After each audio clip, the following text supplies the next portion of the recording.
With the beautiful lady, guess what? Please let's welcome her. Yes, ntabwo bwabaye bubi binanire mbivemo no ni ibintu abakobwa badakunda cyane ariko njye nabigiyemo kugira nyine making difference cyakoze hari igihe tubana n'abantu bakadusiga bakagenda ubwo bucuti ntibukomere cyane so icyo gihe nyine numvaga wabaga wa mbere oya wakanga nari kubona 10 ku 10 cyangwa 8 ku 10 ariko wampaye 5 ko byaramenye nararize mu Rwanda wanjye ni Keti Bashabe niba ubuzima bwose urimo just ugomba kubwakira just niba umuntu yamwanze cyangwa atandukanye ubuzima burakomeza ntago ariyo ya step ya nyuma y'ubuzima bwiwe ubwo wabugize ingahe oya kwera ko oya nabashaka kugeza imyaka 100 nyine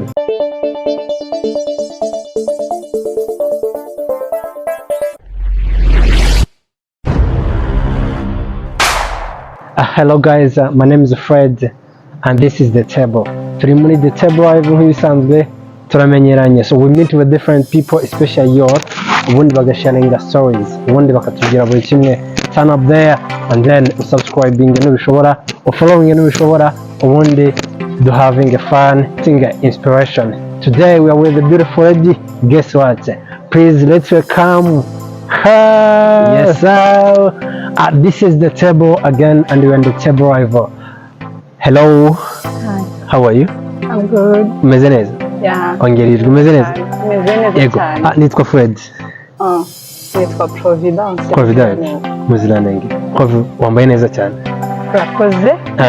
Okay. Anyway, welcome to the table rival. Turi muri the table rival nk'ibisanzwe tugerageza gusharinga story.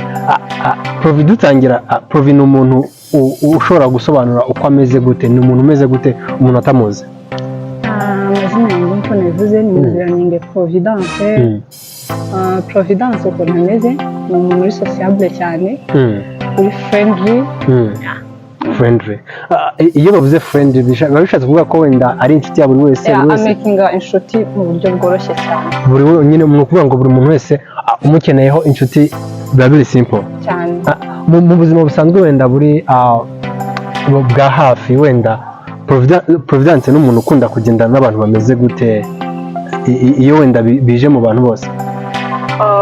Inshuti zanjye za hafi ukuntu zimeze ziba ari inshuti urumva tugiye kugira imico imeze kimwe, kuba twese turi friendly, tudakomeza ubuzima cyane ngo tugire intambara, sibyo kuba dukunda kuvuga, dukunda kuganira cyane. Tugiye ku kindi kibazo, Providence ni umuntu wenda ufite history imeze gute? Ubuzima bwe wenda bwabaye happy cyane kurusha uko bwabaye bubi cyane? Really? Cyane. Ubwo wenda tugerageje kugerekeranyiriza ni nk'icyo kintu gishobora gusobanura ubuzima bwiza bwa Provi, umuntu ubayeho gute, byagenze gute? Providence ni umuntu wabaye successful ku bintu yagiyemo, just ubuzima nzi ni ubuzima bw'ishuri, anatangira primaire, secondaire, naho ngeze ubu ngubu byabaye successful. Ubwo buzima rero nibwo nzi cyane ugereranyije, kandi ntabwo bwabaye bubi binanire mbivemo no. Hari ikintu gishobora kuba cyaragufashije ukavuga ati iki kintu nicyo nagendeyeho, ndavuga ati kugira ngo ubuzima bube successful nicyo kintu nagendeyeho? Hari ikintu kigeze kigupushinga? Just focus no kuba ndi umukobwa. What is that?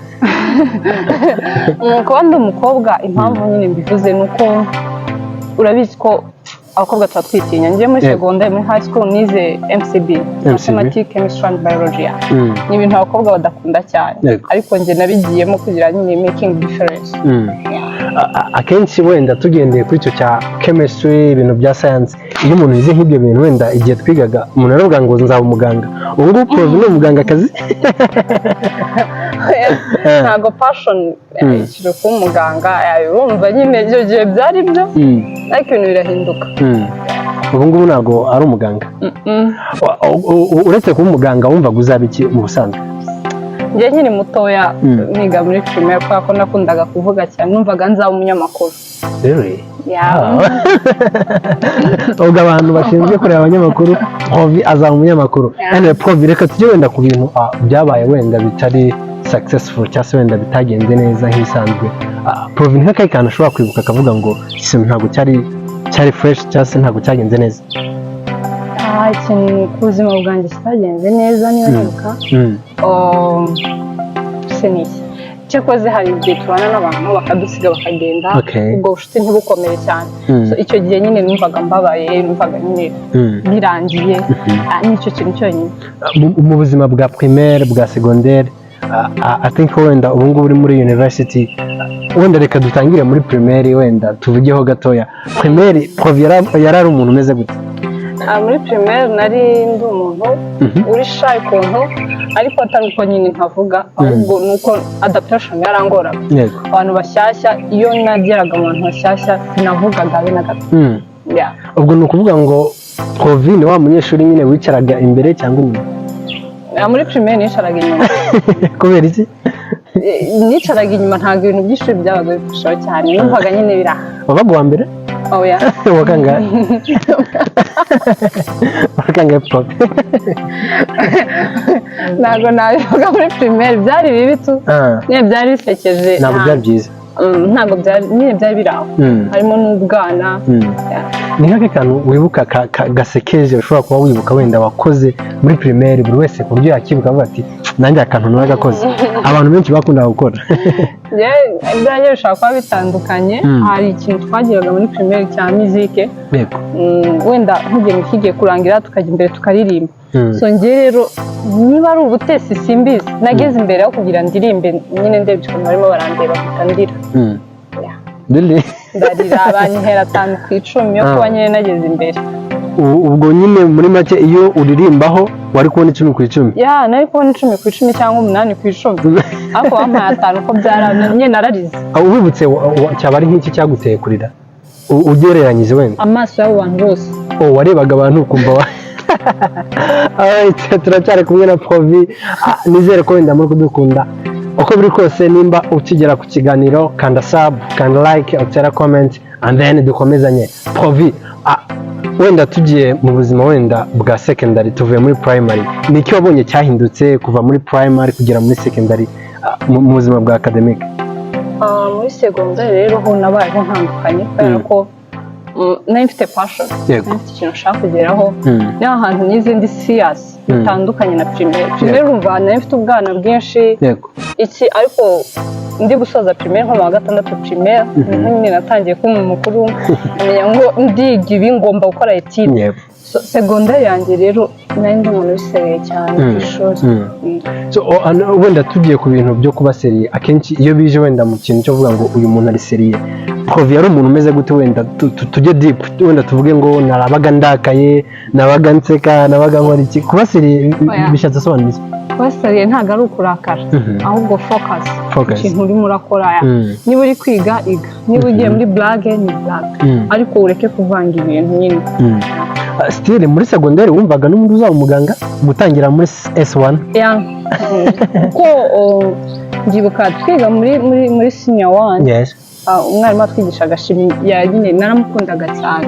Ujya twigishaga nanjye mpita mvuga nziga science. Ugendeye ku mwarimu cyane? Niwe wenyine nagendeye.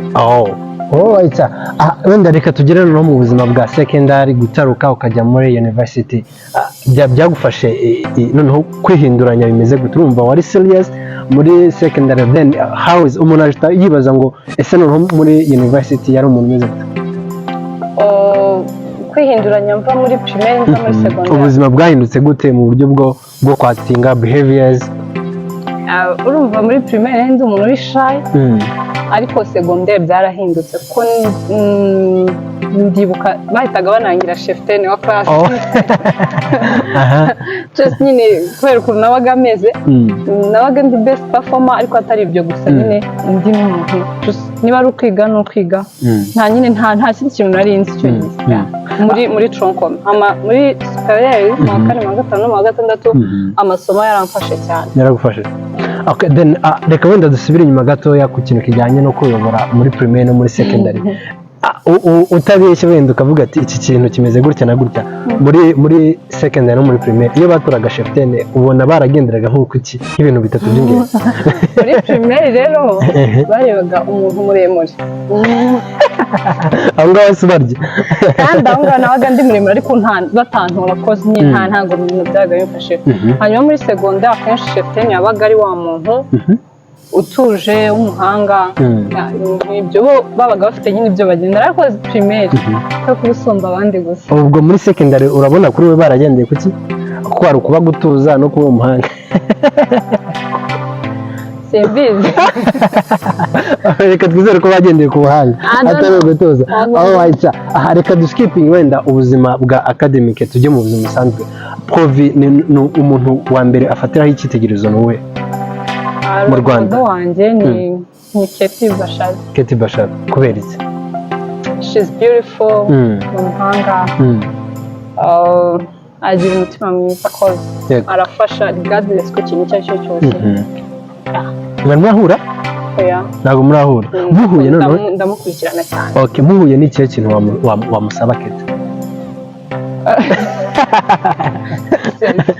Reka twizere ko wenda muhuye mu muhanda gutya hanyuma umenye neza ko ari we ariko ntiyakumenya ni ikihe kintu wamubwira gihita kiza ku mutima wawe? Just to be friends with her. Njye nawe tukaba inshuti. Nta kindi kintu ku ruhande?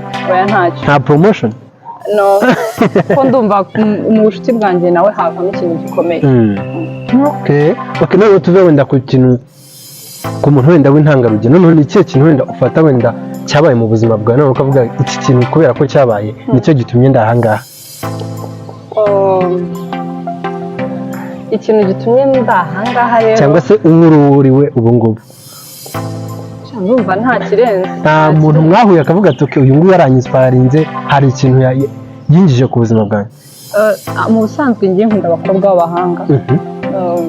Baba bahari benshi bafatira icyitegererezo nkavuga kubera ko uriya yabigezeho nanjye ubwo birashoboka. Ndiyizera njye ubwanjye numva ko ikintu cyose nakigeraho kuko mba mbona hari n'abandi baciye imbere yanjye babigezeho. Ntabwo mba mfite nyine ubwo bwoba bwo kuvuga ngo nageza kubera uyu narimo nyine bafite abantu ndeberaho urugero cyane cyane abakobwa.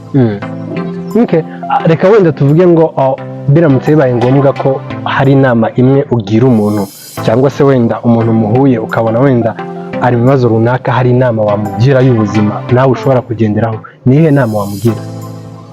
Byaterwa n'ikibazo afite ariko nanone niba ubuzima bwose urimo uba ugomba kubwakira muri make ni ukuvuga ngo kwiyakira nicyo kintu cya mbere.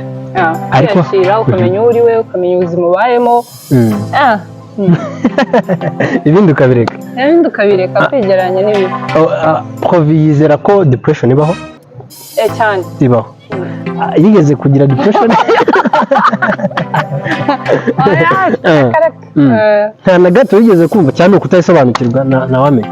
Oya depression ko nyizi nyine baba ari abantu bari mu isi yabo yigunga ibintu nyine byose ari down cyane.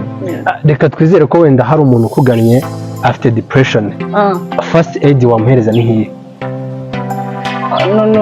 Ikintu cya mbere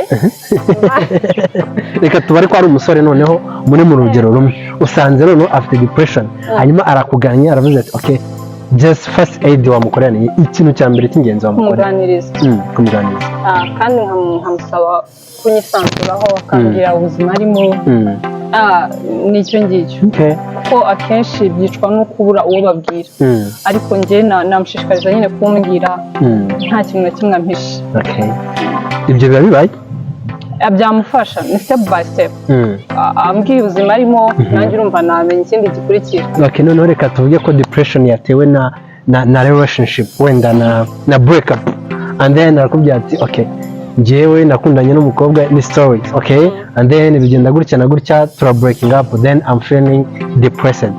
Provi noneho gerageza kugira Fred wagize icyo kibazo inama kubyerekeranye na relationship inama namubwira ikintu cya mbere ni ukumwumvisha ko niba uwo muntu yamwanze cyangwa atandukanye ubuzima burakomeza.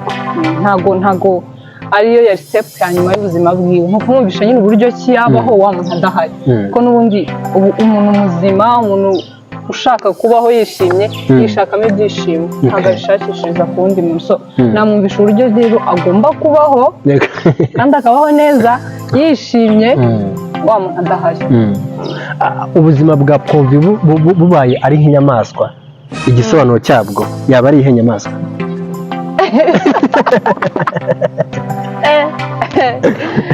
naba ndi intare. Intare kubera iki? Ndi intare kubera ko izi kwirwana nyine yishakamo ibisubizo y'ubwayo ntabwo ubundi intare ni umwami so ubwo nyine naba ndi umwamikazi. So which means Provi ubuzima bwe bwari bumeze nk'ubw'intare? Bwaba bumeze nk'ubw'intare. Okay, biramutse noneho ubuzima bwawe bwashize ariko nibwo turi kuvugaho buramutse wenda buri nk'umuntu wenda w'umusitari bwaba ari nk'ubwande? Umusitari ku buryo buri wese ashobora kumubona akamumenya cyangwa se kumva story yakayimenya bati ngewe ubuzima bwanjye wenda ni ubwa Bruce Melody cyangwa se ubuzima bwanjye rero bwaba bumeze nk'ubwa Keti Bashabe Nkunda ariko nanone hariya nyine ni kuri ruhande kuko ni modo wanjye ariko kuri pato y'ubuyobozi Louise mushiki wabo kubera nyine nawe ndamukunda tu. Okay, biramutse bibaye ngombwa ko usigaza imyaka runaka yo kubaho imyaka runaka yo kubaho wavuga bakongerera ingahe?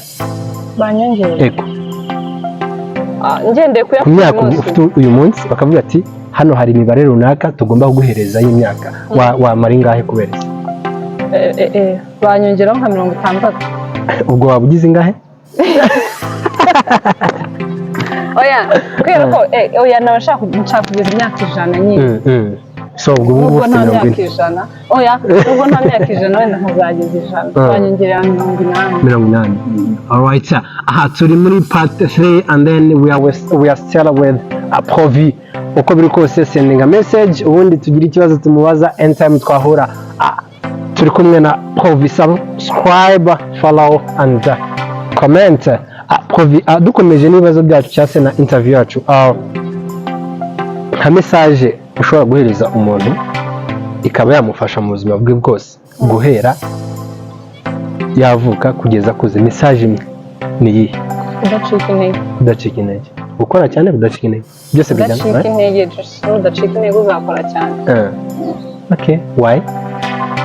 Kubera ko buri muntu wanga kwisabayeho mu buzima bwihariye, bamwe ni abanyeshuri, abandi barakora, abandi ni ababyeyi, abandi n'iki nyine aho hose umuntu aherereye hari igihe nyine igihe kigera ukumva ucitse intege ukumva ugiye kubivamo ariko ikintu cy'ingenzi nyine ni ukudacika intege ugakomeza ukagerageza paka.